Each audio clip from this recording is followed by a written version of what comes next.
श्री शिवाय नमस्तुभ्यम। सावन में अगर 7 प्रकार के उपाय कर लेते हैं तो सभी कष्ट आपके जो दूर हो जाते हैं और भगवान शिव की विशेष कृपा मिलती है। कहते हैं धन दौलत की किसी चीज़ की कमी नहीं बनेगी, क्योंकि सावन का जो महीना है बहुत ही पावन महीना होता है, भगवान शिव को समर्पित होता है। अगर इस महीने में पूजा अर्चना आराधना दान का विशेष महत्व, अगर शिवलिंग पर पूजा करने से आपके कई प्रकार के समस्याएं दूर हो जाती है। शादी से संबंधित आपके समस्या दूर हो जाएगी, बीमारी से संबंधित, धन से संबंधित और किसी का विवाह रुकावट आ रही उससे संबंधित, मैं कई सारे टॉपिक आप लोगों को एक साथ बताने वाली हूँ। उनके छोटे छोटे से उपाय हैं जो आपको सावन के महीने में करना चाहिए। कहते हैं सावन में बेलपत्र के 7 उपाय करने से सभी कष्ट आपके जो है दूर हो जाएंगे और बनी रहेगी भगवान शिव की विशेष कृपा। धन दौलत की नहीं होगी कभी भी कमी। कहते हैं शास्त्रों के अनुसार सावन का जो महीना है विशेष ही महिमा बताई गई है भगवान शिव की।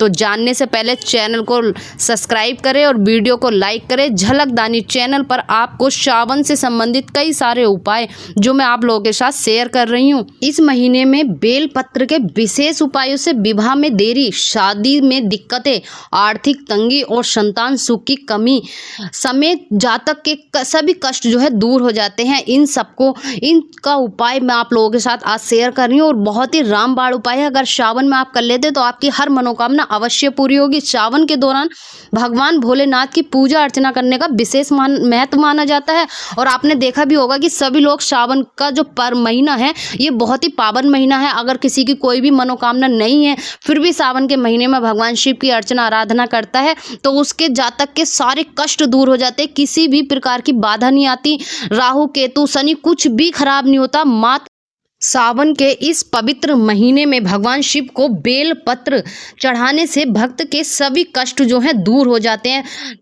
जो भी जितने भी जातक हैं अगर सावन के महीने में बेलपत्र अवश्य चढ़ाने चाहिए। बेलपत्र और घर में सुख शांति और समृद्धि आती है अगर आप ऐसा करते हैं। चलिए धन वैभव और सुख शांति के लिए सावन में बेलपत्र के जो है विशेष महत्व उपाय बारे में जाने जाते हैं। कहते हैं कि बेलपत्र का विशेष महत्व होता है।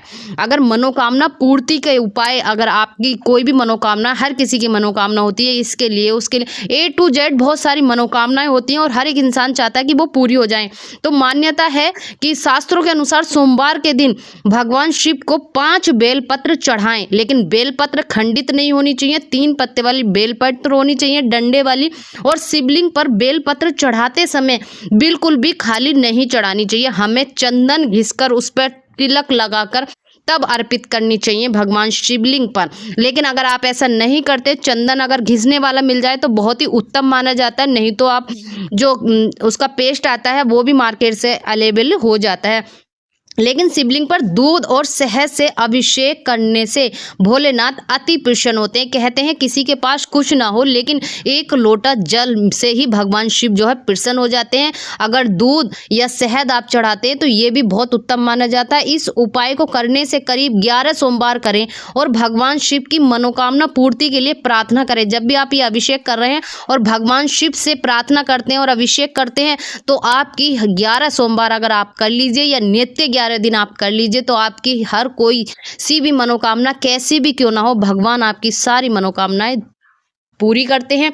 और वैसे ही अगर किसी भी जातक के विवाह में देरी हो रही है या जो शादी होती है मैरिज बोलते हैं उसमें देरी हो रही, रुकावट आ जाती होती है, रुक जाती है, टूट जाती है या कुछ अड़चने आ रही हैं, बार बार से रुक जाती हैं, तो उसके लिए अगर विवाह में देरी के लिए आप सावन के 5 सोमवार को शिवलिंग पर 108 बेलपत्र चढ़ाइए। लेकिन बेलपत्र खाली नहीं चढ़ानी चाहिए, आपको चंदन लगाकर अवश्य चढ़ाएं। लाल चंदन मिल जाए तो बहुत अच्छा है, नहीं तो आपको पीला चंदन लगाकर भी आप बेलपत्र अर्पित कर सकते हैं। बेलपत्र अर्पित करने के बाद भगवान शिव के ओम नमः शिवाय यानी रामबाण मंत्र है और इस मंत्र का उच्चारण करें। इसके बाद जातक के सभी विवाह में आ रही बाधाएं दूर हो जाती हैं। अगर आपको 108 बार, इसमें कोई कॉम्प्रोमाइज नहीं करना कि कि 10 बार कर सकते हैं या 21 बार, 11 बार, हमारे पास इतना समय नहीं है। इतना तो आपको करना ही पड़ेगा भगवान शिवलिंग की पूजा करते समय, सिर्फ 5 सोमवार। फिर देखिए आपके विवाह में कोई देरी नहीं होगी।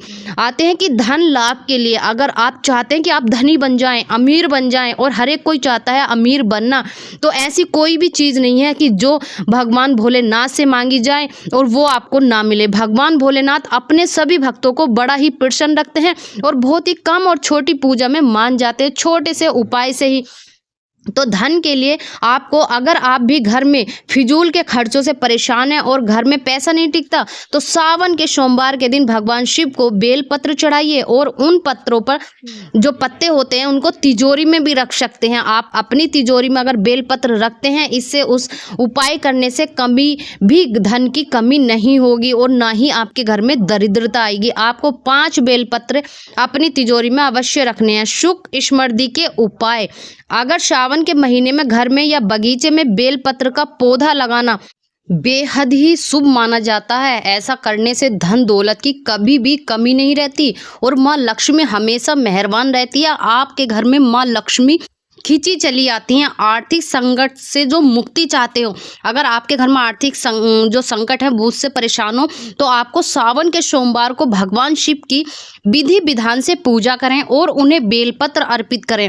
पूजा के बाद कम से कम 3 बेलपत्र पर ओम नमः शिवाय लिखकर, लिखना कैसे है, आपको चंदन से लिखना है। पीला चंदन या लाल चंदन से लिखकर रोली का बिल्कुल भी प्रयोग नहीं करना है। अपनी तिजोरी में रख दे लाल कपड़े के ऊपर, या आप उसको बांध भी सकते हैं। इसके बाद जातक सभी आर्थिक संकटों से मुक्ति मिल जाएगी। संतान प्राप्ति के लिए, अगर ज्योतिष शास्त्र के अनुसार संतान सुख की प्राप्ति के लिए आपको बेलपत्र के उपाय जो है बहुत ही मंगलकारी होते हैं।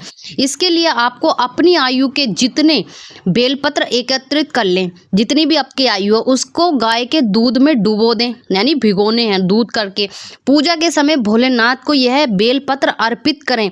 मान्यता है कि जातक के संतान सुख की प्राप्ति अवश्य होगी, क्योंकि गाय का जो दूध है वो गाय के खुद गाय जो है वो माता है और उनका 33 करोड़ देवी देवताओं का वास है। तो आपको आशीर्वाद प्राप्त होगा और आपको वैवाहिक जीवन में आपके संतान सुख का अवश्य सुख मिलेगा। सुखी और वैवाहिक जीवन, अगर आप चाहते हो कि आपके हस्बैंड वाइफ, पति पत्नी में दोनों में बहुत ज़्यादा प्यार और स्नेह बनने लगे भगवान शिव की तरह, तो आपको वैवाहिक जीवन में दिक्कतों का सामना ना करना पड़े, वो तो सावन के सोमवार के दिन पति पत्नी दोनों को साथ मिलकर भगवान शिव और माता पार्वती की पूजा करनी चाहिए, आराधना करनी चाहिए, जल देना चाहिए और भगवान शिव को बेलपत्र अवश्य अर्पित करना चाहिए। माता पार्वती को श्रृंगार अवश्य अर्पित करना चाहिए, चढ़ाना चाहिए।